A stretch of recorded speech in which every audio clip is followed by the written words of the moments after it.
Bien, el día de hoy en historia lo que nos interesa es el tema referente a la reciprocidad, y ya lo vimos anteriormente, pero lo vamos a volver a reconstruir. ¿Qué es reciprocidad? Específicamente es la correspondencia mutua de una persona o cosa con otra, es decir, el dar y recibir, lo que veíamos la anterior clase.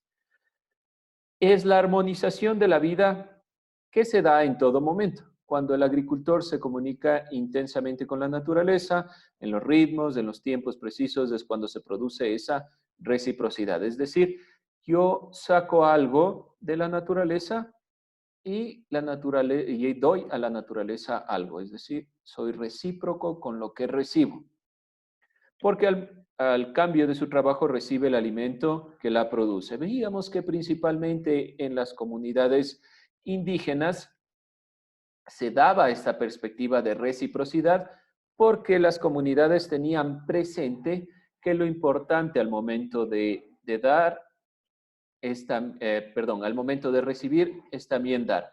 ¿Cómo se da? Dependiendo de la perspectiva de la visión, pero siempre la reciprocidad está en un sentido igualitario de dar y recibir, ¿sí? ¿Queda claro entonces lo que es reciprocidad? ¿Alguien que no le quede claro? ¿Está sencillo el tema?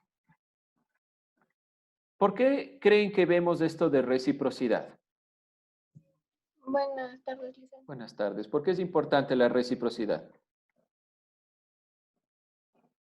Porque era algo que practicaban mucho nuestros antepasados. Ya, pero siendo un poquito más críticos, ¿por qué es importante la reciprocidad en general, no solo para los indígenas, sino para nosotros también? Porque, digamos, si nosotros cosechamos cosas buenas, también nos van a dar cosas buenas. O sea, si yo me porto bien con alguien, la persona también se debe portar bien conmigo. Es ganar y ganar. Ya, bueno, es una perspectiva Como de, una ley de buen karma.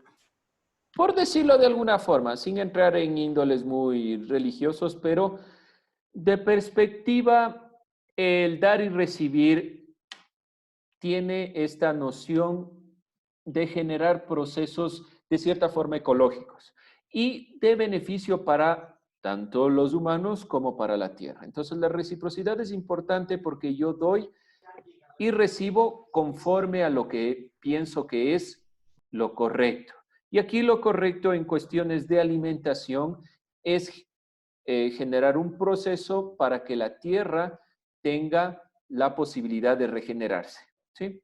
Bien, vimos entonces también la redistribución. Es la necesidad de volver a repartir de una forma diferente ciertos recursos.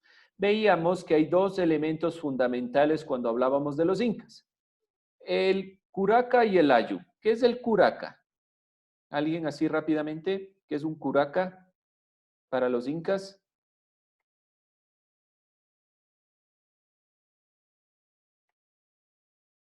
David. Rápidamente, ¿qué es el curaca? ¿Quién es el curaca? No es el Es líder, el jefe político. el curaca no es el líder quien distribuye todos los granos y alimentos Sí, para el pueblo. las dos cosas. Sería un El líder, nativo. sí, de un ayu. ¿Qué es el ayu? Es prácticamente la conformación de las personas que están interrelacionadas unas con otras, es decir, una familia que conforma una congregación. El curaca es ese jefe político y líder que está encargado, como ustedes pueden ver en la imagen, de repartir el alimento. ¿Principalmente a quién? Principalmente, si podemos revisar aquí, son excedentes de la producción empleados para el mantenimiento de diversos sectores, como por ejemplo el ejército, los especialistas, arquitectos, artesanos, o en el caso también de las personas que más los necesitaran. Es fundamental comprender que la conformación de los incas tiene esta perspectiva doble de redistribución y la previa que vimos de reciprocidad. Las comunidades ancestrales nos muestran que hay que primero tener una relación con la naturaleza de no sobreexplotar, de explotar hasta el momento en el que pueda regenerarse y que se debe redistribuir a los diferentes ámbitos de la sociedad por medio de procesos organizados. Este proceso organizado de redistribución por medio de los curacas hacia los ayllus es fundamental para entender los procesos contemporáneos. Es decir, que no es solo de los incas, que no es solo una consideración antigua, sino que es una consideración que se puede plantear en la actualidad. Y ese es el proceso general de la historia. Entender lo que los antepasados han hecho correctamente para plantearlos en procesos actuales. Como podemos ver aquí, la imagen sintetiza lo que es la redistribución en el proceso incaico, donde el inca recibe este excedente, lo pasa al curaca, que es el líder político, para redistribuirlo dependiendo de la necesidad, ¿sí? Eso a grandes rasgos como resumen de lo que hemos venido viendo. ¿Por qué es fundamental? Y vamos a hablar ya de pisos climáticos. Porque dependerá del lugar de donde proceda el alimento para saber cómo distribuirlo. No es lo mismo la producción del páramo que la producción de lo que veremos que se llama la puna. Es decir, estadios climatológicos más altos. Vamos con esa consideración. Teniendo en cuenta la redistribución y la reciprocidad, vamos con el concepto de sistema. ¿Qué es un sistema? Un sistema se entiende como una unidad cuyos elementos interaccionan juntos, ya que continuamente se afectan unos a otros de modo que operan hacia una meta común. ¿Cuál es la meta común para los incas o para las comunidades indígenas de la antigüedad? Llegar a tener una conformación social donde no le falte alimento a ninguna parte de la sociedad. ¿Cómo lograron esto? Y deben haberlo visto ya en los videos también que envié. ¿Cómo lo lograron? Ayudándose mutuamente entre todos. Una es la ayuda y ya vimos que la reciprocidad y la redistribución permiten esa ayuda. Pero ¿cómo creen más? La clave está aquí en la redistribución. La organización tan exacta de los incas por medio de sus clases sociales y por medio también de su distribución de lo que debe hacer cada parte de la población, les permitió tener que es un sistema organizado donde cada una de las partes interacciona directamente con la otra, generando un proceso de relación comunitaria. Es fundamental el concepto de sistema porque si nosotros miramos, las comunidades indígenas tienen una perspectiva donde no hay un individuo que sobresalga como tal, o si sobresale, está a beneficio de la comunidad. Aun cuando el inca es la cabeza, es decir, es el rey, ese se debe a su pueblo. Entonces, la conformación de la realidad para los incas y para las comunidades indígenas que hemos estado revisando, que son las comunidades precolombinas, la realidad es como un sistema, donde cada una de estas partes se interrelaciona para generar un proceso común. ¿Sí? Vamos ahora con la consideración de ecosistema, porque es lo que vamos a ver directamente, que se llama la diversidad productiva en los sistemas de los pisos climáticos. Hemos considerado ya que los incas y las comunidades precolombinas diversifican el trabajo para poder generar un cierto excedente de alimento que va a ser redistribuido. Ahora, necesitamos ver cuáles son esos productos en general que se generan dentro del ecosistema. ¿Qué es un ecosistema? Ya teniendo en cuenta la perspectiva de sistema, podemos decir que un ecosistema es aquel que está constituido por una comunidad de seres vivos y el medio natural en que lo habita. ¿Sí? Eso es un sistema biológico y un ecosistema está conformado por estas perspectivas donde hay varios elementos que se interrelacionan y estos elementos están vivos. ¿Sí? Son elementos de sistemas vivos. ¿Por qué es importante los ecosistemas cuando hablamos de alimento? ¿Alguien que tenga alguna idea por qué es importante hablar de ecosistemas cuando hablamos de alimentación, de redistribución de alimentos? Porque influye en la producción. ¿Cómo se dan los Ya alimentos influye en en la cada producción. ecosistema? algo diferente. Perdón, a ver, David, acabe la idea. Cada ecosistema produce algo diferente. Entonces Perfecto. influye mucho en la parte donde viven y en qué productos van a consumir.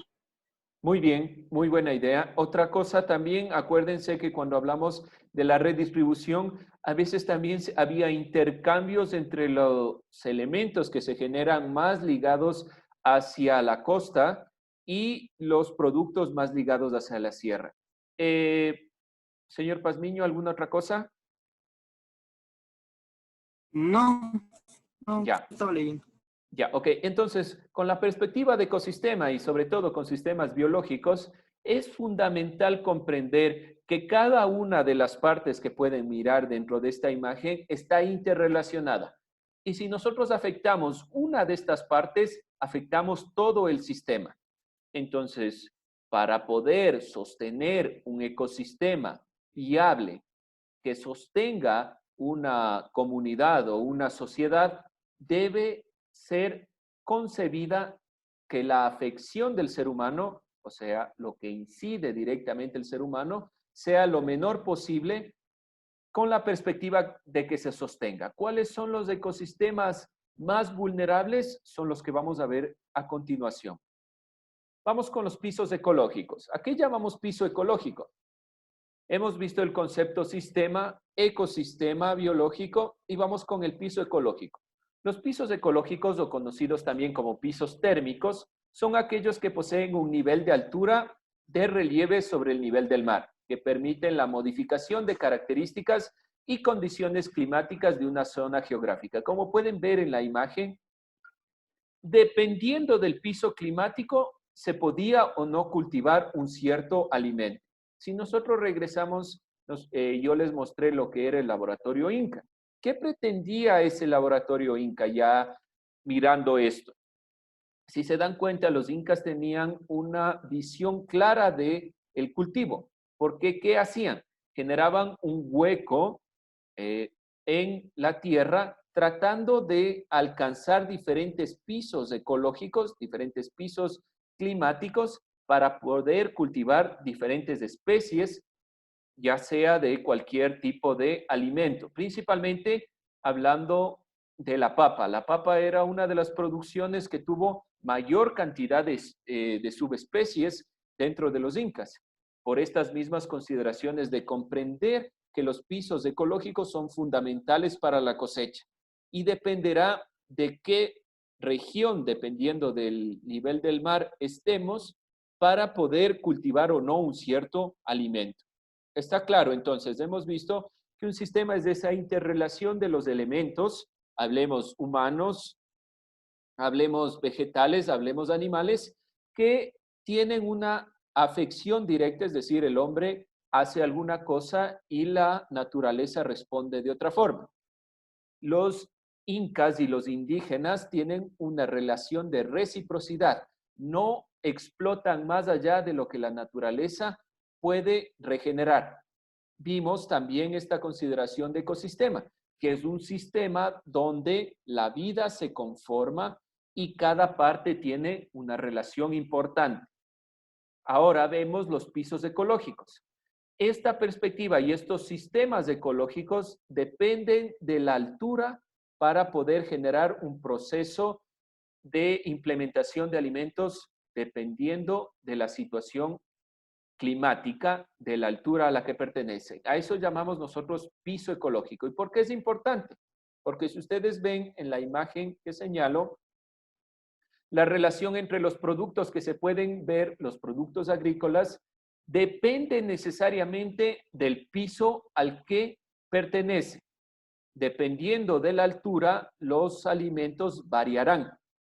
Y regresando a lo que les decía anteriormente, los incas intentaban cultivar todos estos elementos dentro de una misma región. A eso se llamó laboratorio Inca. ¿Cómo? Porque entendían claramente que los pisos ecológicos eran fundamentales al momento de cultivar. Y como ustedes pueden ver aquí, los elementos o productos que se dan dependerán de la altitud. ¿Alguna duda, alguna pregunta con esto? Está claro entonces que la diversidad de los productos que se generan hablemos de las papas, del maíz, el ají, la coca y demás, dependerán de la altitud en la que están producidos. Los incas y los indígenas de la antigüedad entendían claramente esta perspectiva y las conformaciones de las ciudades, dentro de lo que vimos primeramente en relación a la redistribución, estarán organizados dependiendo de la necesidad del alimento. ¿Dudas? ¿Preguntas? Bien, entonces, vemos la importancia de los pisos ecológicos. Vamos de nuevo. ¿Alguien que quiera resumir lo que hemos visto hasta aquí? Rápidamente.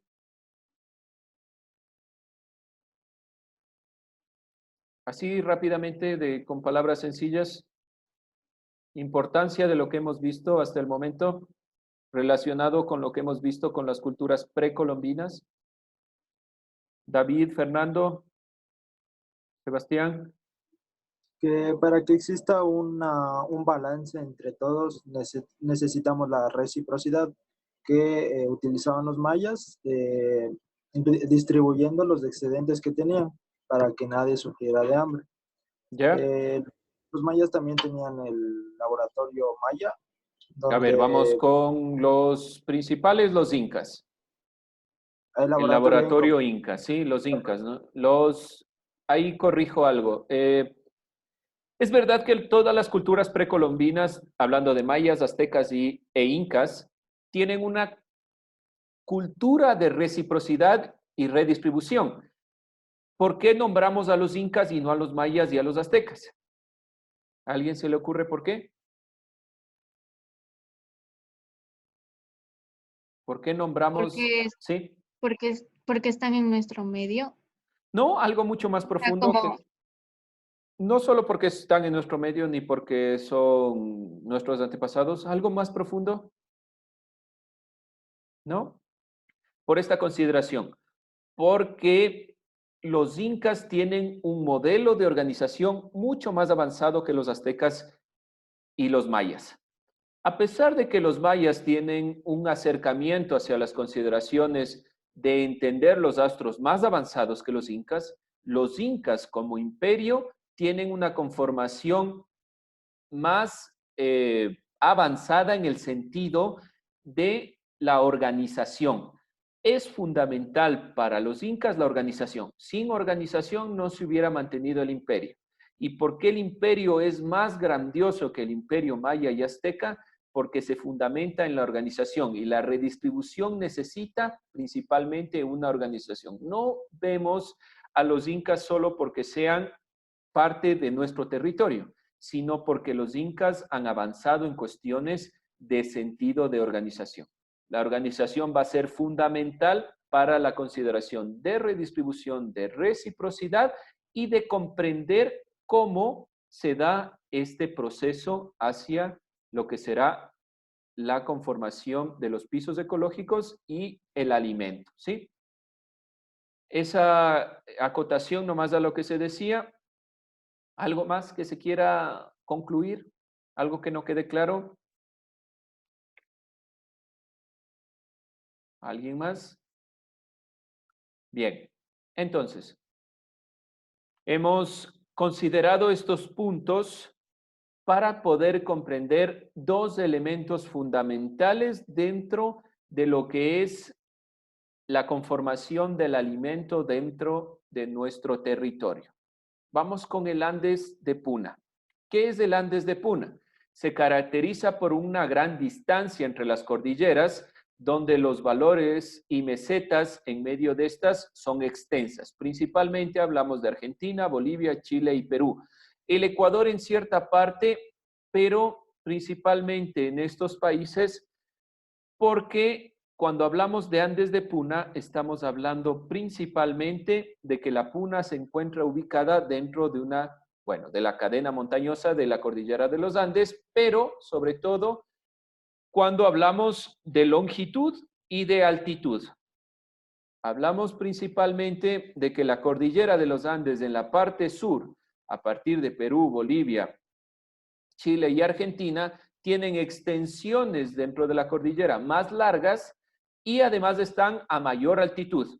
Estamos hablando que la Puna está aproximadamente entre 3.700 metros y 300.000 kilómetros de superficie. ¿Qué es este Andes de Puna? Como ustedes pueden ver aquí, principalmente está caracterizado por la altitud y por esta extensión. ¿Por qué me refiero al Andes de Puna? Porque principalmente la vegetación y los alimentos que se obtengan de estas altitudes estarán dentro de los pisos climáticos de esta altitud, ¿sí? Esta altitud puede generar procesos alimenticios más ligados a estos elementos. ¿Cuál es la ventaja del Ecuador frente, por ejemplo, a Argentina, Perú, Bolivia en cuestiones alimenticias? ¿Alguien? La alta variedad de ecosistemas. Ya, perfecto. Una de las ventajas del Ecuador es que el Ecuador tiene una menor cantidad, el Andes de Puna, pero también tiene este tema muy interesante que es el Andes de Páramo. ¿A qué llamamos el Andes de Páramo? Y es otro ecosistema que no es igual a la Puna. ¿Por qué razón? Si ustedes se dan cuenta solo en la imagen, ¿qué prioriza el páramo? El elemento del agua. Tiene La una alta vegetación. Bueno, la vegetación tiene un cierto parecido. Si se dan cuenta aquí, por ejemplo, en la Puna, estamos hablando de este tipo de vegetación que tiende a ser árida, pero en el páramo también tiene este tipo de vegetación. ¿Dónde varía realmente? Varía principalmente en que los valles son estrechos y el acceso más próximo hacia los pisos ecológicos. ¿Qué quiere decir? Que el Andes de Puna está más alejado de los demás pisos, como se puede ver aquí, y el páramo está más ligado a los dos procesos. Es decir, que en el páramo está más ligado, si ustedes se dan cuenta, por ejemplo, el páramo está ligado tanto hacia la región costa como a la región sierra. ¿Cuál es un páramo principal en el Ecuador, por ejemplo? Si ustedes ven aquí, estas relaciones del páramo ligado hacia, por ejemplo, la provincia de Bolívar, que está relacionado directamente con la cercanía a Babahoyo, nos permite tener dos pisos climáticos interesantes. Tanto el páramo que está ligado a la sierra, de un proceso de lo que es los elementos como la papa, como las semillas, y también lo ligado hacia el subtrópico, que hablamos de este tipo de elementos más ligados hacia la costa. Entonces, el Andes de Páramo, que tiene esta perspectiva de lo que son los valles de estrechos, están ligados más a la parte norte de la cordillera de los Andes, y la parte sur de la cordillera de los Andes está más ligada a lo que es la Puna, a extensiones más grandes de territorio, pero con altitudes mayores, ¿sí? Si ustedes se dan cuenta, aquí en la cordillera de los Andes va decreciendo mientras se acerca al Ecuador, y sus montañas ya no son tan extensas como lo es en la cordillera hacia el sur. Bien, entonces, ¿qué es finalmente el Andes de Páramo? Es un ecosistema húmedo, tropical, caracterizado por una vegetación dominada por vegetación herbácea y arbustiva, como ustedes pueden ver aquí, los arbustos, y ubicada predominantemente en la parte del límite superior del bosque. ¿Cuál es la ventaja que veíamos entonces? ¿Por qué el páramo es un ecosistema fundamental? Porque el páramo contiene la mayor cantidad de agua de los ecosistemas. El páramo controla pisos climáticos porque está relacionado tanto con la costa como con la montaña. Y una de las ventajas, como se pueden ver en todas partes del Ecuador, que están atravesados por los páramos, es la diversidad en productos. Si ustedes van, por ejemplo, de Quito hacia Babahoyo, pasando por la provincia de Bolívar, pueden ver el cambio de los pisos climáticos. Atraviesa un gran páramo y ese páramo le permite tener dos pisos fundamentales. Hablamos principalmente de costa y sierra. Y este piso climático mantiene esa perspectiva. Entonces, ¿Cuál sería la diferencia fundamental entre el Andes de Puna y el Andes de Páramo? Alguien así rápidamente, que tenemos unos 10 minutos.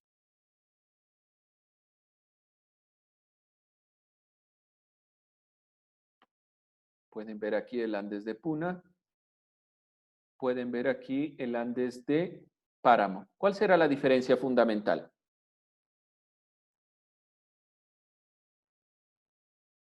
¿Alguien rápidamente? La Podemos... diferencia de climas.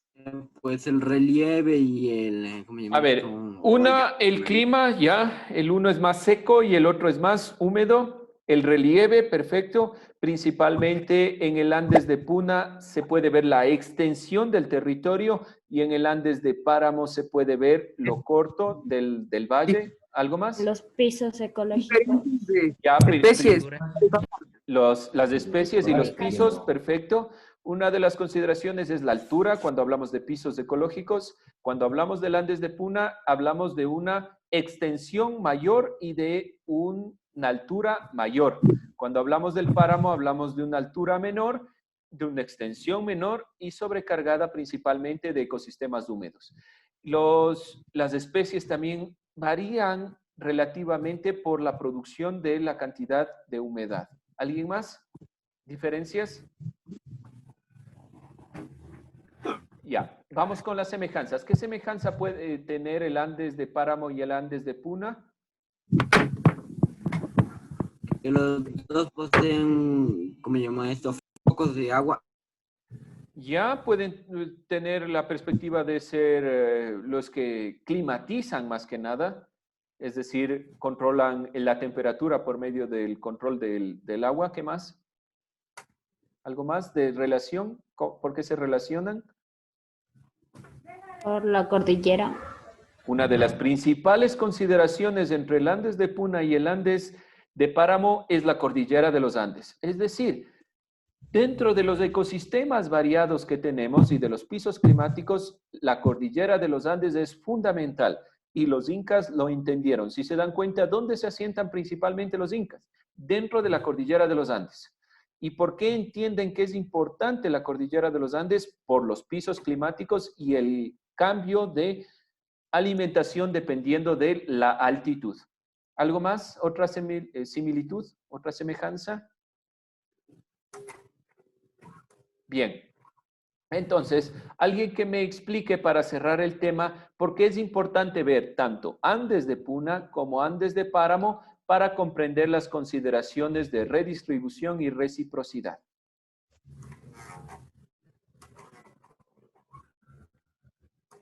¿Alguien así rápidamente? Lo que se le ocurra, sin miedo a equivocarse.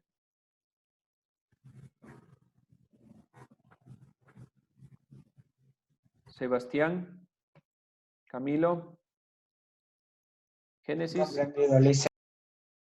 ¿Perdón? Comprendido, Licen.